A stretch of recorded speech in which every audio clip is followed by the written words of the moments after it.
First PMS na Lexi 155.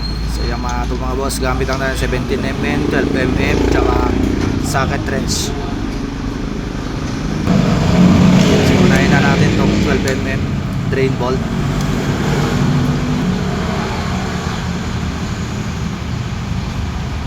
First 500 to mga bossing. Linaw pa ng langis. Pero syempre 500 sa break in. Tapos yung next na natin 17mm yan. Strainer, syempre maligisan yung strainer natin.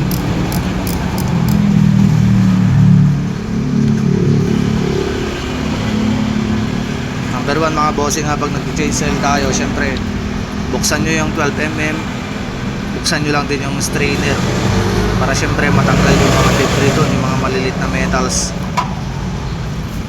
First 500 yung change oil, then drain natin T-wrench naman na 12mm yung kanyang transmission oil. Nga pala mga bossing, same naman to sa Aerox 155 yung engine nya, so 100 ml pa din yung gear oil.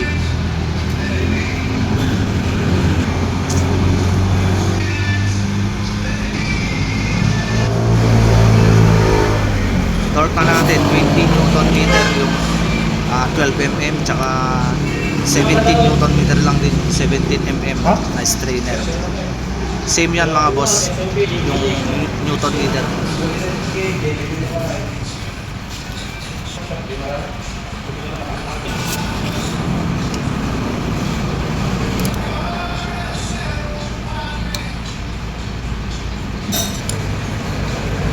Next is 17mm na 20 Newton meter lang din.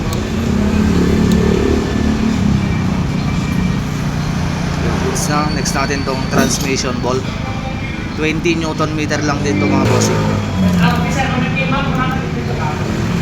12mm lang din yan mga boss. Yan, para kapag mag-change oil na kayo, kung mapanood nyo to, di at least meron na kayong alam nyo lang din. Parehas lang din naman 100 ml na gear oil. Siyempre Yamalog gagamitin natin talaga dyan.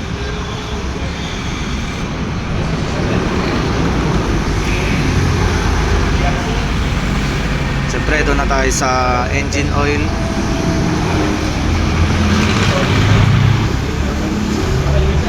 Siyempre Blue Core gamit natin dyan, 900 ml din mga bossing. Dapat meron kayong oil jug para masukat nyo talaga yung dami ng langis. 900 ml. Yan, lagay na natin. Blue Core na fully synthetic po mga boss.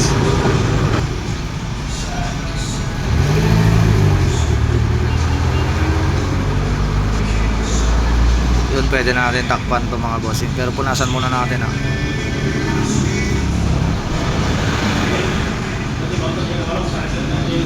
saka natin takpan. Oh. Ngayon really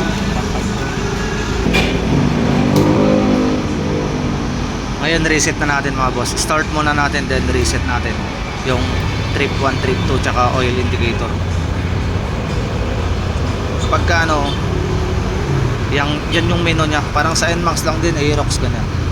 Click nyo sa una, trip 1 yan, long press 0. Click sa pangalawa, trip 2, long press 0. Then punta tayo ng oil indicator yan. Long press nyo hanggang mag blink yung oil yan, yung 513. Then hanggang mag 0 mga boss yan. Pag na reset nyo na yan, syempre all goods na. Tapos na yung break in period nila.